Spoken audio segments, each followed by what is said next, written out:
क्या the rock Roman Reigns को धोखा देंगे? इसके इशारे अभी से मिल रहे हैं, क्योंकि हमें दिख रहा है कि द रॉक रोमन एम्पायर को खत्म करने की साजिश कर रहे हैं। जुड़िए हमारे साथ रेसलमेनिया पर, जहां हम बात करेंगे कि आखिर द रॉक क्यों रोमन एम्पायर को खत्म करना चाहते हैं।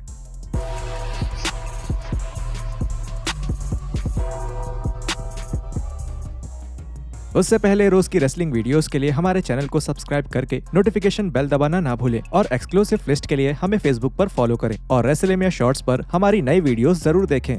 द रॉक अब वापस आ चुके हैं और वेगस में रेसलमेनिया के किक ऑफ इवेंट में फैंस ने जो देखा उससे यही लगता है कि द रॉक अब रोमन रेंस के साथी बन चुके हैं। क्या सच में उस इवेंट के बाद से ही WWE फैंस को मिक्स्ड सिग्नल्स दे रहा है, जिससे फैंस को द रॉक के असली मकसद पर अभी से शक होने लगा है? क्या वो कोडी के लिए एक डबल एजेंट की तरह काम कर रहे हैं और रोमन रेंस को धोखा देने का मौका ढूंढ रहे हैं, या फिर क्या रॉक ब्लड लाइन के मुखिया बनना चाहते हैं? क्या उनके दिमाग में कुछ और भी चल रहा है? और ये अनुमान से कई ज्यादा है, क्योंकि फैंस अभी से ही उन इशारे की बात कर रहे हैं जो वो टीवी पर देख चुके हैं, जो इन सभी अनुमानों का पक्का सबूत है। तो चलिए उनकी बात करते हैं। तो पहला है, ये इशारे कोई गलती नहीं है।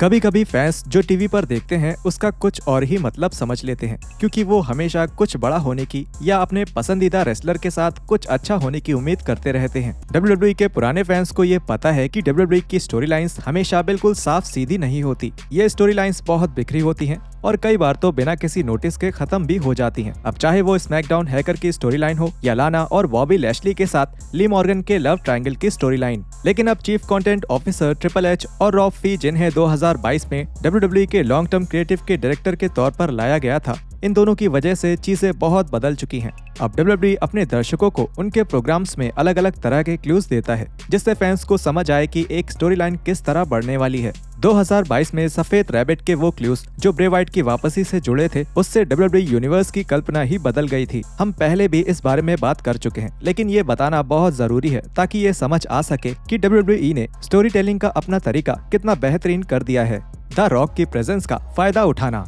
सबसे बड़ा क्लू तो इसमें छुपा है कि WWE ने अपने रेसलर्स को किस तरह खड़ा रखा है। ये कुछ वैसा है जैसे एक डायरेक्टर अपने एक्टर्स को एक दूसरे के साइड में खड़ा करता है, जिससे कुछ मैसेज दिया जा सके। WWE ने इसकी शुरुआत अपने किक ऑफ इवेंट में ही कर दी थी, जिस तरह से द रॉक को दूसरे रेसलर्स के साइड में खड़ा किया गया था। WWE के हॉल ऑफ फेमर बुली रे ने भी हाल में बस्टेड ओपन रेडियो के दौरान इस पर कमेंट किया था। क्या आपने कभी पिछले 3 सालों में रोमन रेंस को एक को स्टार की तरह काम करते हुए देखा है? क्या आपने उस प्रेस कॉन्फ्रेंस में उन्हें ऐसा देखा था? रॉक को पता है कि स्पॉटलाइट कैसे ली जाती है। उन्होंने स्टेज पर मौजूद बाकी सभी लोगों को अपने बर्ताव से बहुत आम बना दिया, और क्योंकि उन्हें पता है कि कैसे खड़ा होना है और स्पॉटलाइट लेनी है। मैंने जिंदगी में कभी रोमन को दूसरा हीरो बनते नहीं देखा। अब इसकी एक वजह द रॉक को एक लिविंग लेजेंड माना जाना भी है, क्योंकि फैंस ने ये बहुत बार देखा है कि जब भी द रॉक आते हैं तो पूरी WWE यूनिवर्स पागल हो जाती है। द रॉक के साथ कुछ ही रेसलर्स खड़े हो सकते हैं जो फैंस को आम ना लगे। WWE को ये अच्छे से पता है और वो इसका ही फायदा उठा रहे हैं, ये दिखाने के लिए कि भले ही रोमन रेंस ट्राइबल चीफ होने का दावा करें, लेकिन जब रॉक उनके आसपास होते हैं तो कहानी कुछ अलग ही होती है। बुली रे ही एक लौते ऐसे आदमी नहीं हैं जिनका ध्यान इस पर गया कि रॉक और रोमन को किस तरह खड़ा किया गया था। जब रॉक और रोमन किक ऑफ शो से बाहर निकले, तब रोमन रेंस रॉक से एक कदम पीछे चल रहे थे।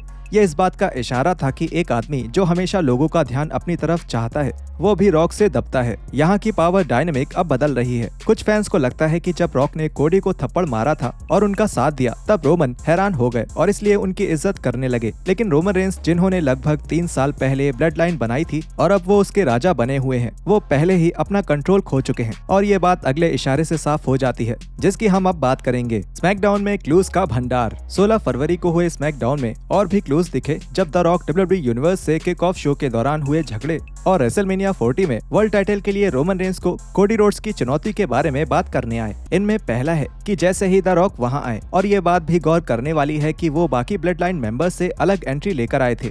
उनके आते ही सबकी नजरें उन्हीं के ऊपर थी। जब द रॉक अपना प्रोमो देने लगे, तब रोमन ने एक शब्द भी नहीं कहा। क्या ये इसलिए हुआ क्योंकि द रॉक ने अभी से ही ब्लड लाइन की कमान संभालनी शुरू कर दी? खैर, कुछ फैंस का ऐसा ही मानना है और फैंस का ऐसा सोचना है कि रॉक ने खुद को नया ट्राइबल चीफ बना लिया है। इसकी बड़ी वजह ये भी है कि रॉक ने जिमी, सोला सिकोआ और यहाँ तक कि पॉल हेमन के साथ भी सीधे बात करी। हालांकि पॉल हेमन ये कई बार दिखा चुके हैं कि ब्रॉक लेसनर और रोमन रेंस जैसे रेसलर्स के साथ काम करने के बावजूद भी वो सिर्फ खुद के लिए ही वफादार हैं। लेकिन जिमी और सोलो का इस तरह रॉक के साथ जुड़ना थोड़ी हैरानी की बात है। रोमन के साथ इतने सालों तक काम करने के बाद वो अचानक उनके खिलाफ कैसे हो सकते हैं?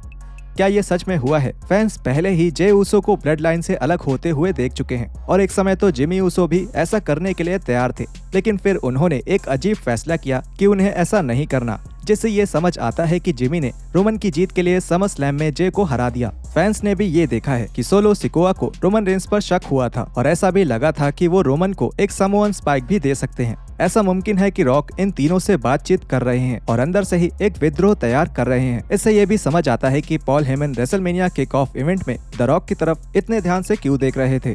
ये बात थोड़ी बड़ी चढ़ी सी लगती है, लेकिन जब आप रॉक को स्मैकडाउन पर गौर से देखेंगे तो न केवल रॉक ने बात करते हुए रोमन को नजरअंदाज किया, बल्कि उनकी तरफ ही इशारा करते हुए ये भी कहा कि कोडी की कहानी अब खत्म हो रही है, लेकिन उनकी कहानी अभी बस शुरू ही हुई है। और स्मैकडाउन के एनालिसिस के बाद हमने ये पाया कि द रॉक ने ब्लड लाइन के हाथ उठाते हुए एक उंगली दिखाकर अपनी जीत का सिंबल नहीं बनाया, बल्कि उन्होंने अपनी एक उंगली उठाने के साथ ही अपना अंगूठा भी रोमन रेंस की तरफ किया हुआ था। क्या रॉक एल्फ और लूजर का कोई इशारा बना रहे थे? कुछ फैंस को ऐसा ही लगता है। क्या रॉक रोमन के साथ एक साझेदारी बनाना चाहते हैं? द रॉक ने ब्लड लाइन को एक डुओ कहा था, जिसकी वजह से जिमी और सोलो का एक अलग रिएक्शन था। क्या रॉक इस ग्रुप में रेसलमेनिया से पहले फुट डालने की कोशिश कर रहे हैं? और अगर ऐसा है तो द रॉक आखिर क्या करना चाहते हैं? इन सभी क्लूज को देखकर कुछ साफ नहीं हो पा रहा। द रॉक ने कहा था कि ब्लड लाइन एक डुओ है, तो फिर वो रोमन के खिलाफ साजिश क्यों कर रहे हैं? और रॉक ने फैंस को ये भी बताया था कि वो कोडी को हराने के लिए कुछ भी कर सकते हैं। इससे तो नहीं लगता कि रॉक रेंस को नुकसान पहुंचाना चाहेंगे, लेकिन हो सकता है कि सारी कॉन्ट्राडिक्शंस और वो सभी बातें जो फैंस को क्लूज लगती हैं, वो शायद इतना उलझा हुआ हो ही ना। द रॉक का ऐसा कहना कि ब्लड लाइन एक डुओ है, वो शायद रोमन को असलियत दिखाने का एक तरीका हो सकता है कि अब उनके जाने का समय हो चुका है। इसके अलावा रॉक कोडी को शायद इसलिए हराना चाहते हैं ताकि रोमन रेंस का अनडिस्प्यूटेड चैंपियनशिप बरकरार रहे, ताकि बाद में रॉक उनसे वो टाइटल छीन सके।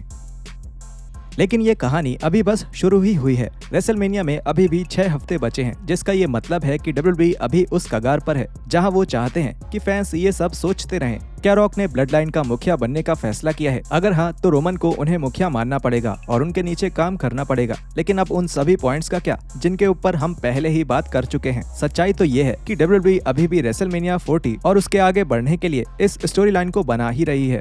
अभी इसमें बहुत कुछ जोड़ना बचा है और अभी इस स्टोरी लाइन को तैयार होने में और समय लगेगा। लेकिन सोचिए, WWE ने पहले ही इतने सारे क्लूज देकर फैंस का सर घुमा दिया है, तो अब आगे और क्या क्या ट्विस्ट आ सकते हैं और आगे चलकर किस तरह की आग वो लगा सकते हैं। आखिर में फैंस को और भी क्लूज तो मिलेंगे ही, और हो सकता है कि आगे चलकर कुछ फैंस या न्यूज साइट्स में भी कुछ ऐसी बातें करी जाएं जो WWE उन्हें जानबूझकर बताएगी, ताकि इस स्टोरी लाइन को और मजेदार बनाया जा सके। ये स्टोरी लाइन काफी सालों बाद बनने वाली एक बेहतरीन स्टोरी है और अब तक के क्लूज से तो यही लगता है कि द रॉक और रोमन का सामना रेसलमेनिया 40 में तो नहीं, लेकिन रेसलमेनिया 41 में जरूर होगा। ऐसा भी मुमकिन है कि WWE इसे एक सीरीज में बदल दे जो अब से लेकर रेसलमेनिया 41 तक चले, जिस बीच सऊदी अरेबिया के दोनों शोज और समर स्लैम में भी इनका मैच देखने को मिले।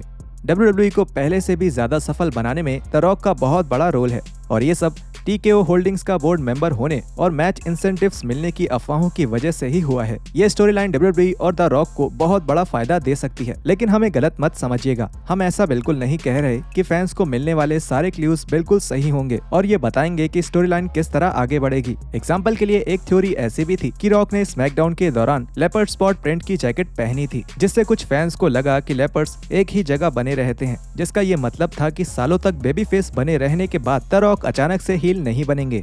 WWE अक्सर ऐसे कुछ क्लूज देता ही रहता है ताकि फैंस हर शो के बाद उनके स्टोरी लाइन्स की बात करते रहें। 90s में कुछ लोगों के बीच होने वाली वो बातें अब इंटरनेट रेसलिंग कम्युनिटी में लाखों लोग एक साथ मिलकर करेंगे।